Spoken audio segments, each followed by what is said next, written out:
Start. चलिए, बड़ी आंत जो है, छोटी आंत हम लोग पढ़ चुके थे, अब जो है उसके बाद भोजन कहाँ आएगा?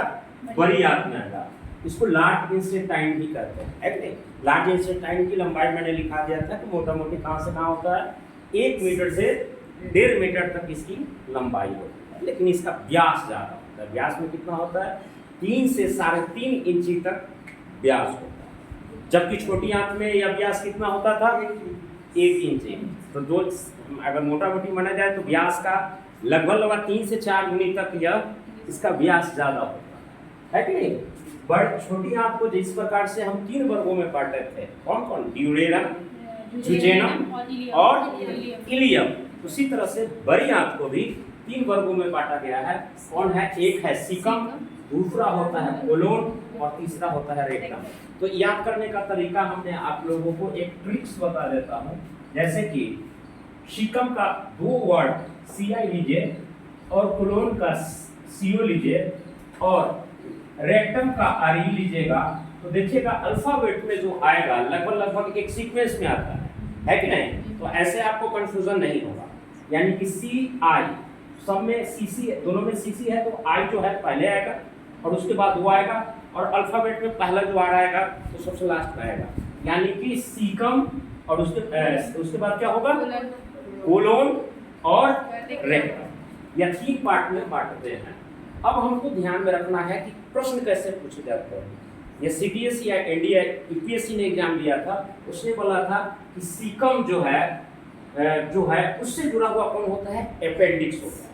अपेंडिक्स एक अवशेषी अंग है, अब इसकी कोई उपयोगिता नहीं है। अपेंडिक्स से एक बात की और भी पता चलता है कि डार्विन ने जो विकासवाद का सिद्धांत दिया था, उसने बोला था कि मानव का विकास बंदरों से, जानवरों से होते हुए जो है अंतिम रूप से ये बंदर था, और बाद में जाकर क्या हुआ?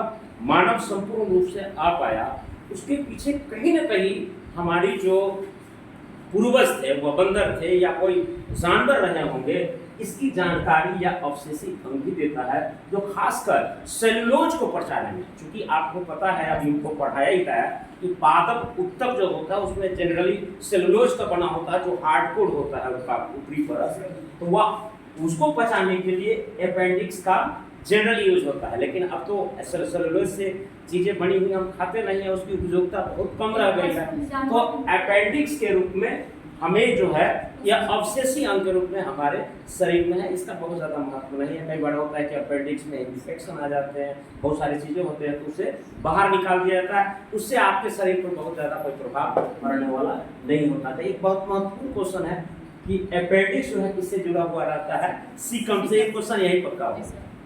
उसके बाद दूसरा पार्ट जो होता है कोलोन, यही बड़ी आंत का सबसे महत्वपूर्ण और सबसे बड़ा भाग होता है कि नहीं? सबसे महत्वपूर्ण और सबसे बड़ा भाग होता है। कोलोन नाम जो पड़ा है इसका, इस भाग का कोलोन नाम जो पड़ा है, जनरली किताब में ये सब चीजें बहुत कम मिलेगा। कोलोन नाम पड़ा है, इसकी बैक्टीरिया के नाम पड़ा था। तो एक पूछा जा सकता है कि आंत का कौन सा एक भाग है जिसका नामकरण बैक्टीरिया के नाम पर किया गया है? तो ये क्वेश्चन जब भी आएगा तो बड़ा टफेस्ट क्वेश्चन बनेगा। यानी कि वह किसके आधार पर होगा? ई कोलाई बैक्टीरिया के नाम पर किया जाएगा। यानी कि कई बार, अच्छा, ये बैक्टीरिया हमारे लिए क्या हार्मफुल है? तो नहीं। जो बैक्टीरिया हमारे लिए हार्मफुल नहीं होता है, लेकिन हमारे अगर वो फायदेमंद भी नहीं है तो हार्मफुल भी नहीं हो, और वह हमारे साथ फायदे में भी, वो भी फायदे में हो और हमें भी फायदे में पहुंचा दे, तो इस ऐसे ही संबंध को, ऐसे बहुत सारे संबंध है, उसमें से एक संबंध को क्या कहा जाता है? सिम्बोसिस रिलेशंस कहता है। इसको हिंदी में कहते हैं सहजीवी संबंध। सहजीवी संबंध यानी कि आप भी फायदे में रहो, हम भी फायदे में रहेंगे, यानी बैक्टीरिया को भी फायदा है और बैक्टीरिया से हमको फायदा है। तो कैसे यह सिम्बोसिस रिलेशन बताता है ई कोलाई बैक्टीरिया, इस पर भी हम चर्चा करेंगे। यह सिम्बोसिस रूप में क्यों कहलाता है, माने इट सो दैट, माने क्या रिलेशन को शो करता है, किसके साथ? मनुष्य के साथ इसका संबंध है कि नहीं? अब होगा कि सिम्बोसिस रिलेशन तो है, ई कोलाई बैक्टीरिया को हम सिम्बोसिस रिलेशन कहते हैं कि यह बहुत हार्मफुल नहीं है। लेकिन यह हार्मफुल क्यों नहीं है? तो हार्मफुल इसलिए नहीं है कि एक बड़ा ध्यान से आप सुनते चले जाइए। हमारा चूंकि भोजन का मुख्य पाचन जो है वो तो फर्स्ट पार्ट में छोटी आंत के ही समाप्त हो जाता है, ड्यूडेनम में। लेकिन जब मान लीजिए नीचे की ओर आती है और जैसे जैसे यह इस पार्ट में पहुंचता है तो उस मल को कोलोन में स्थित बैक्टीरिया जो है उसको खाना शुरू करता है, विष्ट करना शुरू कर देता है, खाना शुरू, मल को ही खाना शुरू कर देता है। और वह क्या करता है कि पहले वह वेस्ट पदार्थ है, लेकिन वह खाने के बाद उस वेस्ट पदार्थ को और वो महीन और पतला कर देता है और उसमें एक विशेष प्रकार का दुर्गंध भी छोड़ देता है। यही कारण है कि जब पेट खराब होता है तो इसी के कारण, इसी बैक्टीरिया के कारण होता है और पतला पैखाना हो जाता है। जो पहले ठोस आप पैखाना करते थे वह सीधे अब किस रूप में आ जाता है, पतला सा पैखाना होने लगता है। किसके कारण? इसी बैक्टीरिया के कारण। और वो पतला पैखाना जो निकलता है उस विष पदार्थ को हम अंग्रेजी के रूप में फीस कहते हैं और उसको मल कहते हैं। मल और पैखाना में अंतर होता है। बहुत लोग एक ही मान लेते हैं, दोनों दो चीज है टेक्निकली। जब उस पैखाना को जो वेस्ट पदार्थ है उसको ई कोलाई बैक्टीरिया खाकर और उसे पतला कर देता है और वह बहुत दुर्गंधपूर्ण हो जाता है तो उस स्थिति में उसको मल कहते हैं। और जब यह नॉर्मल स्थिति में वेस्ट पदार्थ बाहर निकल जाता है तो हम उसको क्या कहेंगे? पैखाना, जिसको नॉर्मल स्थिति में कह देते हैं। तो ई कोलाई बैक्टीरिया के कारण क्या होता है कि वह जब मल के रूप में तोड़ता है तो एक तो चीज वो है कि यह जब आप बहुत ज़्यादा तेलीय पदार्थ खाते हैं, सबसे ज़्यादा जब तेलीय पदार्थ खाते हैं या कोई न पचने वाला माने वसीय चीज ज़्यादा खाते हैं, उस स्थिति में ई कोलाई बैक्टीरिया की उत्पत्ति ज़्यादा हो जाती है और पेट खराब होने की संभावना ज़्यादा रहती है।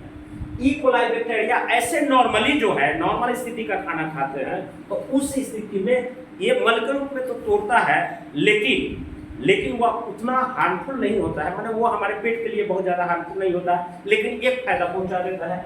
बोलिए क्या क्या? जो हमारे शरीर के लिए जो विटामिन महत्वपूर्ण है, वो विटामिन जो महत्वपूर्ण है वह विटामिन कौन होता है? विटामिन B12, विटामिन 12 और विटामिन के ये दोनों जो है यह ई कोलाई बैक्टीरिया है। विटामिन B12 और विटामिन के आपको पचे हुए भोजन से हाँ सॉरी ये वाला हाँ कोलन की बात कर रहा हूँ मैं, कोलन ही पढ़ा रहा था। तो ई कोलाई बैक्टीरिया जो है, ई कोलाई बैक्टीरिया तो यहीं पर है, अंडरस्टूड है, कॉमन सेंस की बात है। ई कोलाई बैक्टीरिया जो है यह किसमें तोड़ता है? विटामिन के और विटामिन B12 और ये बहुत महत्वपूर्ण है। यह महिलाओं में जो है इसका बड़ा जरूरी पड़ता है जब वह गर्भ धारण करती हुई रहती है। लौह तत्व की आपूर्ति यही कराता है विटामिन B12। विटामिन B12 का बजाते गोली दिखता है कमजोरी के कारण। तो क्या ये बैक्टीरिया आपको उस वेस्ट पदार्थ मल से विटामिन 12 निकाल के दे रहा है, विटामिन के निकाल के दे रहा है? साधारण बात है। तो यह हमारे लिए फायदेमंद है बैक्टीरिया कि नहीं? फायदेमंद है कि नहीं? इसलिए इसको कहा जाता है ई कोलाई बैक्टीरिया जो है हमारे मानव के साथ कैसा संबंध स्थापित करता है? सिम्बियोटिक रिलेशन स्थापित करता है, यानी कि सहसंबंध स्थापित करता है कि नहीं? सहजीवी जिसको कहते हैं, इसको बहुत अच्छा हिंदी में वर्ड कहते हैं सहजीवी संबंध या सिम्बियोटिक रिलेशनशिप कहते हैं ये, इसलिए यह बहुत महत्वपूर्ण माना है। हाँ, इसके अलावा जल का अवशोषण जो बड़ी आंत में होता है वह किसी पार्ट में नहीं हो, तीनों पार्ट में से किसी एक पार्ट में जहां होता है वह इसी कोलोन पार्ट में होता है जल का अवशोषण। तो ये बड़ा महत्वपूर्ण टॉपिक है। जल का अवशोषण कहाँ होता है? जल का अवशोषण भी यही होता है। जल का अवशोषण भी यही होता है। और जब इसकी मात्रा ई कोलाई बैक्टीरिया की मात्रा जब ज्यादा बढ़ जाती है तो उस स्थिति में क्या होता है कि यह बहुत पतला कर देता है और जल का अवशोषण सही से नहीं करने देता है। और जल का अवशोषण नहीं करेगा तो फिर क्या होगा? वह वेस्ट पदार्थ के रूप में बाहर में निकल जाएगा। ये सारी की सारी चीजें एकदम साइंटिफिक इसी चीज से कोरिलेटेड है। और यह तब होता है जब आप तेलीय पदार्थ ज़्यादा खाते हैं, फैटी पदार्थ ज़्यादा खाते हैं, तो उस स्थिति में ई कोलाई बैक्टीरिया प्रॉपर ढंग से काम नहीं कर पाती है कि नहीं। तो इसका पूरा सब साइंटिफिक रीजन हो गया। अब क्यों मल निकलता है, क्यों पेट खराब हो जाता है, क्यों पतला सा पैखाना होता है, उसके पीछे सब साइंटिफिक कारण यही है। अब पूरी की पूरी चीजें आपको समझ में आ गई। और पैखाना को जब यह खाता है फिर से उसको वेस्ट करता है, इसलिए मल जो है पैखाना की तुलना में ज्यादा दुर्गंध होता है। इसके पीछे ये भी कारण है कि नहीं। रेक्टम जो होता है, रेक्टम में बहुत ज्यादा कुछ होता नहीं है। इसके बाद जो विटामिन के और विटामिन B12 को अवशोषण कर लेने के बाद जो रेस्ट पदार्थ पड़ता है जाता है, वह हमको उसको क्या कहते हैं, फीस कहते हैं। क्योंकि ऑलरेडी उसको बैक्टीरिया तोड़ चुका है, तो उसके बाद उसको क्या कहते हैं, फिशेज, यानी कि मल, यानी कि खाए गए वेस्ट पदार्थ द्वारा बैक्टीरिया द्वारा पुनः खाए जाने को मल कहते हैं। और इस चीज का त्याग कहाँ हो जाता है, रेक्टम में। रेक्टम में बहुत ज्यादा काम नहीं होता है, रेक्टम में सिर्फ मल को त्याग कर लिया जाता है कि नहीं। और उस मल को ही फीस तब कह देते हैं जब बैक्टीरिया जो है पचित खाना पदार्थ को पुनः खाकर उसे और क्या कर दे, है कि नहीं। ये सारी की सारी आपको हमने बता दिया। बड़ी आंत को हमने बहुत ज्यादा आपको बता दिए कि किस ढंग से यह काम करता है कि नहीं। तो ये सारी चीजें आपको बता दी। अब 3-4 क्वेश्चन जो है इसमें से आएगा, वह आप इस चीज को आप कर सकते हैं। उसके बाद स्मॉल इंटेस्टाइन में आपको डिड्यूरम, जुजेनम, इलियम है। ये भोजन का अंतिम रूप से पाचन यहाँ होता है और भोजन का अवशोषण होता है इलियम में।